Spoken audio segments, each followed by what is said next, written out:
I'm Doc Glenda. I'm Doc Banchi. I'm Doc Judith. And we are the Pogs R1 Ilocos Sur!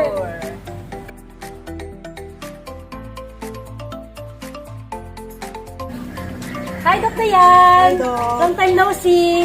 Oo nga, buwan ng March ulit, no? Naalala mo nung nag-celebrate tayo last year, March 10, nagbuntis congress tayo sa Vegan Convention Center. Ang dami mga buntis nun, di ba? Oo nga, Doc. Sayang wala ngayon. Dahil sa pandemic, ang dami ng mga activities na hindi magagawa. Pero dahil importante sa atin ang mga buntis, may mga activities tayo, Doc. di ba? Oo. Minodify natin ang mga activities natin ngayon.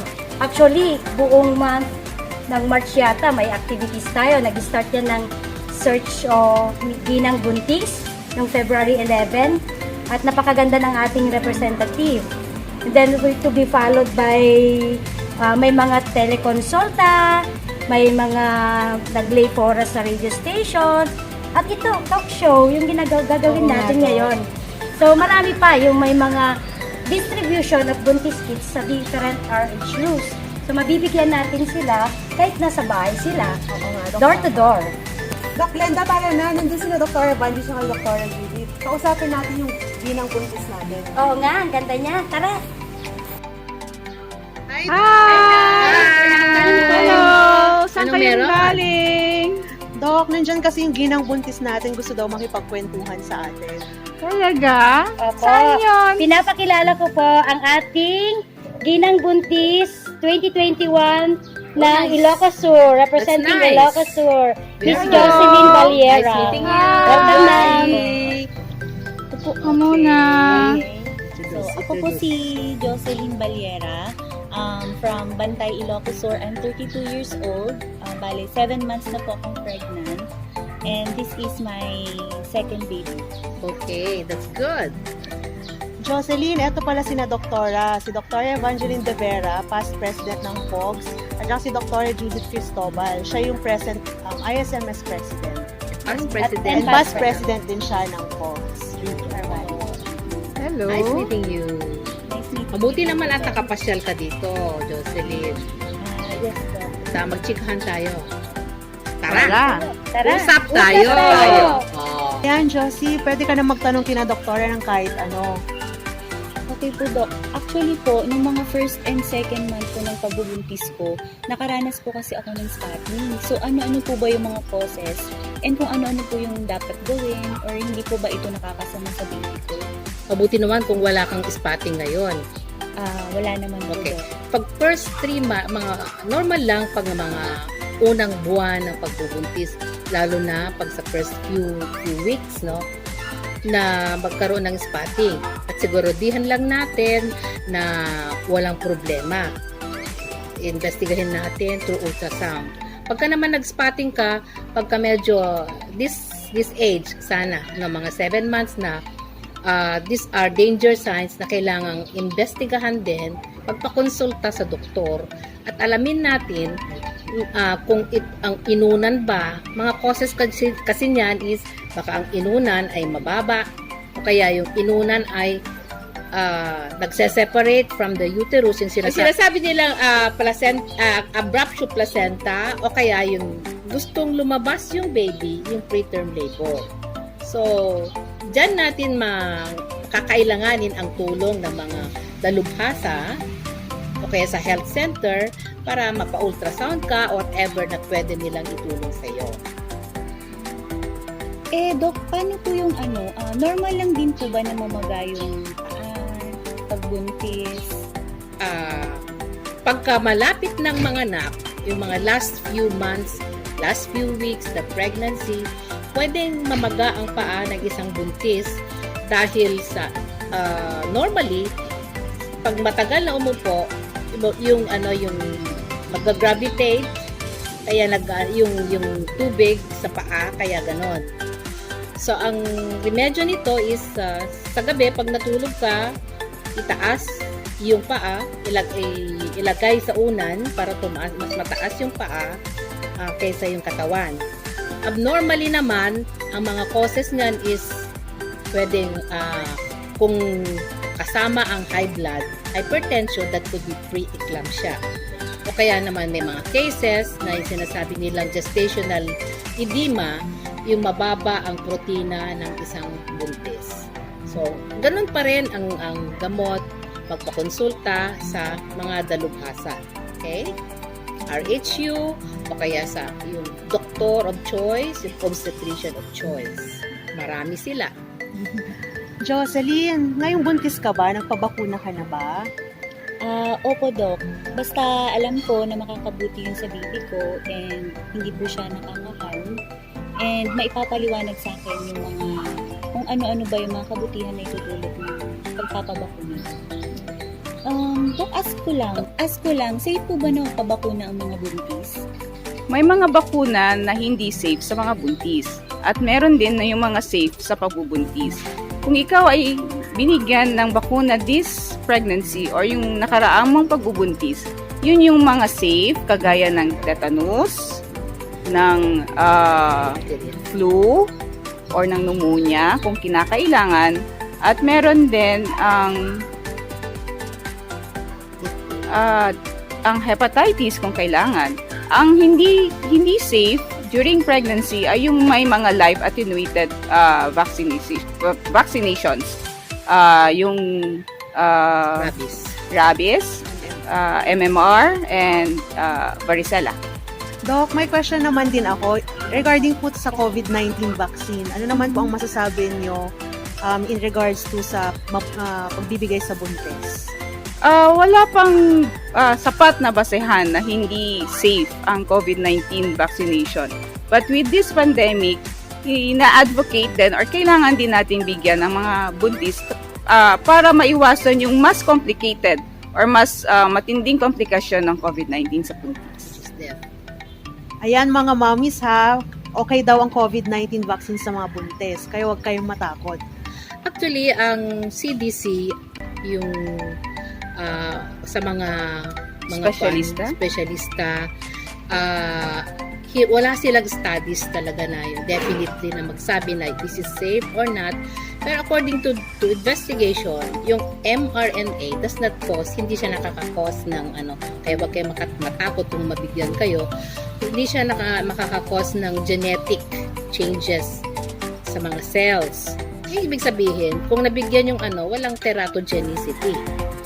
However, because yung lack of studies, hindi pa talaga ine-endorse, but kagaya ng sinabi ni Dr. Judith kanina, mas maganda kung mabigyan. Iwasan lang natin siguro na huwag bigyan, just like any vaccine, na huwag mabigyan ang buntis during the first 3 months. Yun lang siguro. Kailan kaya darating yung mga vaccine na yan? Mga mas safe na Malapit na. Dito sa atin siguro ang problema. Oo. Kasi kailangan ng special freezer. Actually, marami nang sa UPPGH, marami na mga personal na nabigyan, marami na rin mga opisyal sa ating pamahalaan na nabigyan na rin. Nag-aantay na lang tayo dito sa ating probinsya yung pamamaraan kung paano nila i-transport ang bakuna. Ano ang nalalaman mo, Jocelyn, naman, tungkol sa pamamaraan ng pag-alaga sa iyong pagbubuntis? Doc, bale sa unang hudyat pa lang dapat ng pagbubuntis, kumonsulta na agad sa doktor or health center para sa tamang advice kung paano mo aalagaan ang iyong pagbubuntis. Mahalaga din na mag-take ka ng vitamins, kumain ng mga masusustansyang pagkain, at alamin kung gaano ka kadalas magpa-konsulta. Very good. Diba? Diba, guys? Marami siyang nalalaman. Baka siya pa magpa-quiz sa atin, Doc. Baka siya nga magpa-quiz sa atin. Ang galing-galing. Diba, deserving siyang maging Mrs. Buntis na Ilocos Sur. Yes, in addition dun sa in addition dun sa agadang pagpapakonsulta, nandun kasi yung importansya para malaman talaga kung kailan ka manganganak. Lalo na kung second pregnancy mo to at ikaw ay previous cesarean, mas magandang the sooner the better para ma-establish kung kailan ka talaga manganganak. Kasi mas mahirap para sa'yo, tsaka para sa doktor, yung bigla ka na lang pupunta sa ospital na hindi namin alam kung ilang buwan ka na, ikaw mismo hindi mo alam kung ilang buwan ka na, mamaya manganak ka nang wala pa pala sa tamang oras. Kawawa ang baby, kawawa ka din. Tama, Josie. Tsaka importansya ng talaga sa pagpapacheck up. Malalaman mo kung ano yung mga ipapagawa sa iyo per month. May mga ipapagawa like laboratories para makita kung may mga infections ka. Ganun. So, screening yon sa anemia, infection, etc. Plus, the ultrasound, yung importansya ng ultrasound, hindi lang para makita yung kung babae siya or lalaki. Importante, makita kung Kailan ka? tugma yung age ng baby mo doon sa sinasabi mong last menstruation. Sa ultrasound makikita yon. Tsaka kung normal yung baby, okay yung tubig niya, yung galaw, yung tone niya, etc. Okay. O, di ba? Marami kang nalaman ngayon, ano? Mama, ikaw naman na magtanong sa amin. Ngayon, ako muna. Kami muna, ha? Kami muna. Ang panel muna. Gustong malaman kung paano mo pagatasin. Siyempre, part ng nutrition yan is yung pag lumabas na yung baby, ano ba ang best na alam mo na panggagalingan ng gatas? Paano mo gagatasin ang baby mo pagkapanganak mo? Dok, yung first baby ko po, pagkapanganak niya, talagang breastfeeding po yung ginawa ko. So, for my second baby, ganun din po yung gusto kong gawin kasi yun yung alam kong Very good. healthy na makakabuti dun sa baby. Oo nga, healthy at the same time, mas mura din. Ano ang alam mo sa breast milk? Ano ang advantahe ng breast milk over the formula milk na bibili na gatas? Bale, Dok, pag breast milk kasi, as long as susustansya yung kinakain ng mother na nagpapa-breastfeed, yung sustansya na kinakain niya, yun yung nakakain ng baby. Isa yun. Breastfeeding. Another is, Doktora, May additional na antibody or panlaban sa infection yung natural na gatas Immunoglobulin. kumpara mo dun sa mga nakalata. Gusto mo bang makasusun ng karakteristik or ng ng kalabaw. Pati pag-ugaling kalabaw. Oo. So, mas Oh, maganda diba? or advantageous. Tsaka yung bonding. Yes. Nandun yung bonding ng nanay at ng baby with regards to, nandun kasi yung parang attachment ng anak mo kung nagpapasuso ka. Ang sarap ng feeling, di ba? Mm. Pag hawak-hawak mo at sa'yo kumukuha ng milk sa yung from your breast, right? Another question, para tuloy-tuloy na tayo ang panel. Ano naman ang mga nalalaman, syempre pagkapanganak mo na, para ano naman nalalaman mo para mag-spacing ka at yung hindi ka mabuntis ka agad? Ilang taon pala yung pagitan ng first and second baby mo? Bali, yung panganay ko po, Dok, is 9 years old. Ay, ang laki. Oh, ang galing Very niya good. mag-family planning. Family planning. Baka naman nag-abroad si Mr. noon. Hindi po. Okay, ikwento mo sa amin kung anong ginawa ninyong mag-asawa. Bukod din po kasi sa paggamit ng birth control pills, mahalaga din po kasi yung ma-educate kayong pareho. Siyempre. With regards to family planning. Kasi yun naman po talaga yung number one. Anong family planning ang ginawa ninyo? At ano ang nalalaman mo pa? At pwedeng applicable sa inyong dalawa? Anong ginawa nyo? Ba't naka-spacing kayo ng 9 Natural years? method? Natural. Actually, yung pagpapadede ng straight to 6 months, Oo. pwede mong gamitin yon as lactational amenorrhea Yes. method. Lamb. Isang natural one lang. Isang Lamb natural method. contraceptive method yon para hindi ka mabuntis kaagad. Ilang Alam- buwan ka nagpa-dede nung una? Bali, umabot po siya ng Dok, 1.5. Ay, Kaya pala. Yung pure breastfeeding, Yes, Dok. yung hindi mo Full hinaluan time. ng formula, ay kaya naman pala umabot ng 1.5. ilang buwan? Tapos, nung nagpapasuso ka, ilang buwan or taon bago ka ulit nagregla? Nung nagpapasuso ako, Dok, ang natatandaan ko is matagal po, Dok, 6 months. Yan. Tapos, saka ka Oo, nagregla? Dok. Okay. Sa bagay, pagka mga 6 months na, pwede nang bumalik ang fertility ng isang kaya dapat mag-ingat na tayo dito. This is where oral contraceptives or ibang klase ng Family planning. family planning comes in.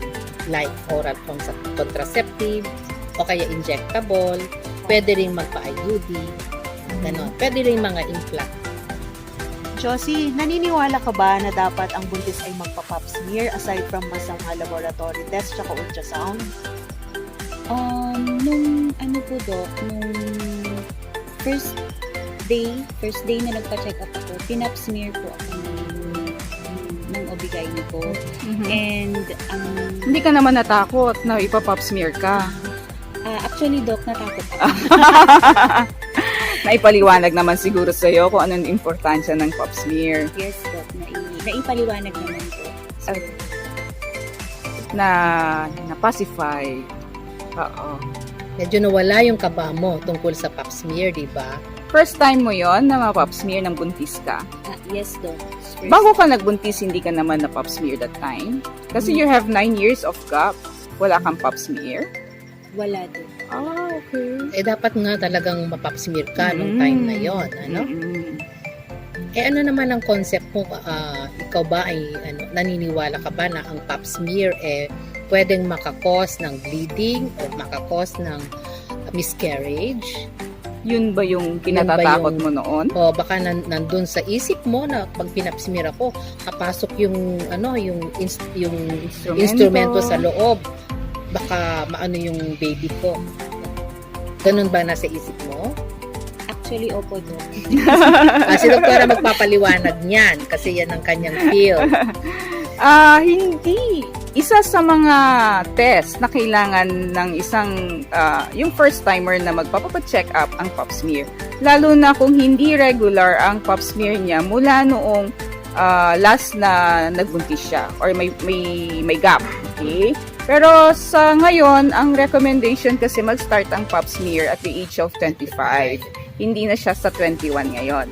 Okay? Pero kung nagbuntis ka ng less than, wala ka pang 25, pwede pang hindi gawin ang pap smear on the first meeting of the pregnant tsaka ng OB-GYN. Okay? What's the importance of having pap smear o ano yung importansya ng paggawa ng pap smear? Ang pap smear ay hindi paglilinis. Narinig mo na ba yon sa mga matatanda? Malinis naman po. Oo. Kasi may mga pasyente kami na ang sabi-sabi, linilinisan sila pag nagpa-pap smear. So hindi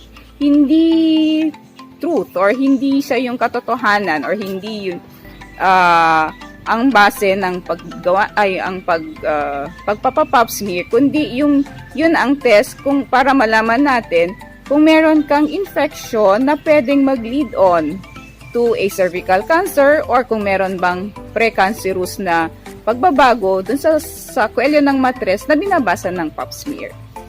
May I add to that? Meron akong may contribute din dun sa sinabi ni doktora na hindi lang, most of the time, hindi lang yung cervical cancer ang nakikita natin sa pap smear during pregnancy.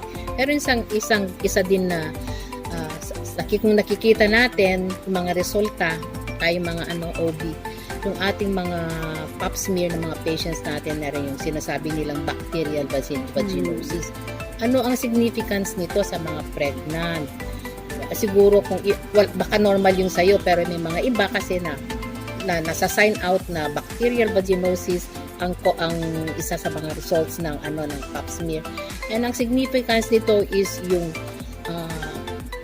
tendency o kaya pwedeng magkaroon ng miscarriage. At saka if ever na magde-develop ang pregnancy, pwede ring mag-cause ng small baby. Yun ang sabi nila. Kaya maganda rin na magbigyan ng karampatang lunas ang bacterial vaginosis during pregnancy. Okay, marami alam ng mga obstetricians yan. That's added information. Okay. Thank you. Ano ang mga karagdagang information, Josie, doon sa bacterial vaginosis na sinasabi ni doktora, marami tayong mga pasyente na kung mayroong ganong infection, prone sila sa mga prematurity, nanganganak sila na wala sa buwan. Tapos, umaakyat yung infection, pwedeng mag-cause ng pagputok ng tubig, panubigan. So, wala na tayong magagawa pag pumutok na kasi yung panubigan. Lalabas siya na talagang wala sa buwan at magkakaroon ng infection doon sa mattress. Pwede kang magkaroon din ng infections, magkakalat yung infection sa iyo. Yun din ang mga karagdagang epekto ng mayroong infection during pregnancy. Pwede rin ako magdagdag, Doc. Hindi, kasi dun sa bacterial vaginosis, usually, Doc, di ba, may lumalabas na discharge. So, hindi lahat ng discharge kasi sa buntis normal. Meron yung normal, meron yung may nagiging creamy na parang anong tawag doon, sirang gatas. So, yun naman yung candidiasis, pwede rin mag-cause ng infection yun. Tapos, pwede rin yung kulay maging yellow-green, ibang klaseng infection din yun. At pwede rin nakuha rin sa sexual partner. So, lahat yun, dapat pinapacheck. Kasi lahat yun pwedeng mag-cause ng preterm labor na sinasabi ni na doktor. Doc, meron kasi yung lahi ng family namin na diabetic. So, yung father ko, diabetic. Yung lolo ko, diabetic. So, possible po ba na magkaroon din po ako ng ganon? Ganito kasi yan, may tinatawag kasi tayong gestational diabetes. Yun yung nagkakaroon ng diabetes yung isang buntis habang buntis nga siya. Isang babae habang buntis. Pero kasi sa ating mga Pilipino, high risk tayo na magkaroon ng diabetes. Parang yung thought pa lang na Pilipino tayo, risk factor na siya na may chance na magka-diabetes ka habang buntis. Kaya kung napansin mo, nung first check-up mo sa OB mo, pina-check yung fasting blood sugar mo. Yung hindi ka kumain ng mga 8 to 10 hours. May ganun bang test sa'yo dati? Yes, Doc. Oo. Bale, yun yung ginagawang screening para malaman kung may diabetes ka during pregnancy. Pero, dahil high risk ka, ang unang test na nire-request sa'yo ay yung 75 gram OGTT. Yun yung nagpa-fasting ka tapos may pinapainom sa'yo na sobrang matamis. Tapos kukuhaan ka ulit ng dugo. May mga values kasi kaming sinusundan. Yung ibang pasyente kasi, pag nakita nila yung resulta nila, bine-base nila dun sa result, ay dun sa normal values na bigay ng laboratory. Pero kasi sa buntis, iba yung sinusundan namin. So, yun na. So, kung may family history ka, so medyo may additional risk factor ka pa, aside from yung pagiging Filipino. Josie, tanong ko lang, anong result ng 75 grams OGTT mo noon? Maalala mo? Hindi ko maalala, Doc. Pero 2 beses kasi Oo. kinunan ako. Oo, kasi pinagawa sa'yo kaagad yon dahil may family history ka nga. Kung normal siya ng first months of pregnancy mo, ipapaulit pa yon ng 24 to 28 weeks dahil mayroong hormone na lumalabas sa mga ganung buwan. Yung human placental lactogen na nakakapag-increase pa lalo ng sugar. So, most probably, pinaulit sa'yo sa mga buwan na ito ni doktora. Okay? Para ma-screen ka uli kung may gestational diabetes ka. Kasi maraming effect yun sa iyo at saka sa baby mo kapag umakyat yun. Normal naman ba ang resulta nung ngayong pinagawa ba sa iyo ngayon? Ito. Yes, Doc. Yung second test, normal naman. Very good. Kasi kung abnormal ang any of the values in fasting up to our 75 grams OGTT, bibigyan ka ng it's either idadiet ka, imo-monitor ang blood sugar mo, yung first na sa umaga, yung fasting, tapos sa gabi, depende yung schedule na bibigay ng doktor mo, yung OB mo. Sa gabi naman, 2-hour postprandial. 2 oras pagkatapos mo kumain. Tapos kung any of these ones are matataas, i-adjust ulit yung diet mo. Actually, ang unang paraan ng paggamot sa'yo, yung control ng blood sugar is diet pa rin. Na ibibigay sa iyo na diet ang OB. At you are very lucky, normal. But even then, no, just because of the racial na risk factor natin, kailangan pa rin na tone down tayo ng diet natin, no? Pag masyado nung kagaya ng pinakain sa'yo kanina, sino bang nagpakain sa'yo ng cake? Minsan-minsan lang. Kaya nga ang binigay sa'yo, konti lang. Hindi yung malaki.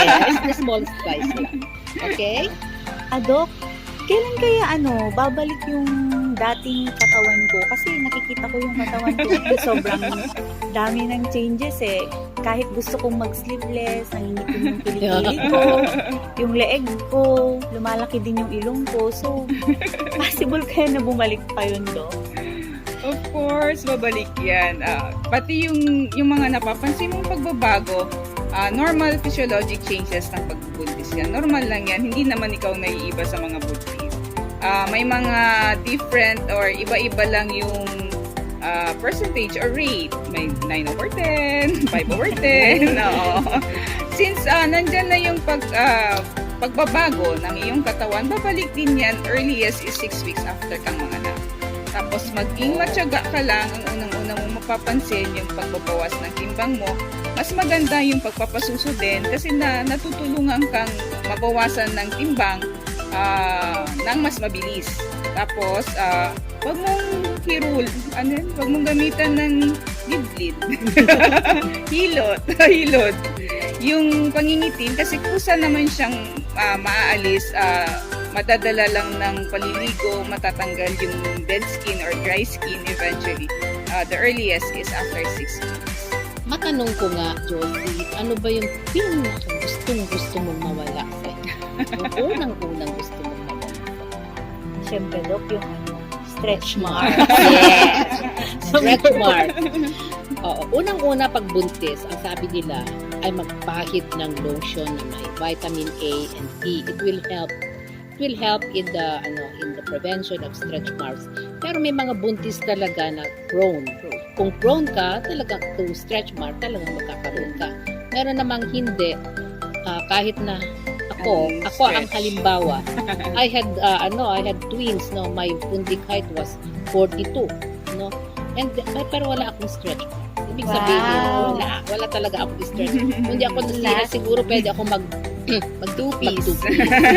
Kidding aside. But anyway, wag kang mag-alala.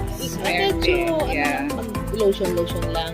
At eventually, mag-pinkish yung kung maitim yung mga stretch marks, pinkish yan. Although hindi na talaga babalik sa dati. Okay. In addition to that, alam mo, Josie, lahat ng mga naranasan mo during sa pagbubuntis, kasalanan ng hormones yan. Yeah, hormones. Kasi pag naipanganak mo na si baby, nawawala din yung mga hormones. effects niyan. So, makakatulong din siguro kung kakain ka talaga ng tama din after pagkain ng masusustansya, yung fruits, vegetables, and then tamang exercise. Yes. Dami ngayon, nanood ka lang sa TV, yung YouTube sa Zumba. Yes. Pero wag naman bagong panganak, nagsusumba ka na, ha? Lalo na kung CS na kung Diyos ko, wag muna. Ano bang work mo pala? Bale, ako, Dok, nag-work ako sa fast food. Nako, Naku, Diyos ko. baka sakain. Pero alam mo naman siguro yung right diet for you. Yes. Magbasa-basa ka lang. Okay? O ayan, ang dami nating nalaman sa pag-uusap na to. Gusto natin pasalamatan ang ating ginang buntis, Ilocos Sur 2021, si Ma'am Jocelyn. Salamat! Parang mas madami pa ata siyang alam kaysa sa akin. Pwede na niyang siya yung resource person natin. Okay, Ops! Bago nating tapusin ang programang ito, kailangan nating magpasalamat sa ating sponsor, lalong-lalo na ang ISMS e-channel. Pogs Region 1 Ilocos Sur would like to thank the following sponsors in the implementation of 2021 Buntis Day celebration. Governor Ryan Sison, Congressman Davy Seveliano, Congressman Christine Singson Mihan, Ilocos Sur Medical Society with the President, Dr. Ruth Judith K. Cristobal. Wyatt. Southern Ilocos Medical Society, Rotary Club of Vigan, and the President, Dr. Arlene Narceles. University of Northern Philippines, College of Medicine, Doc Ivy. And FAMAMA, Dr. Evangeline De Vera. BioFam.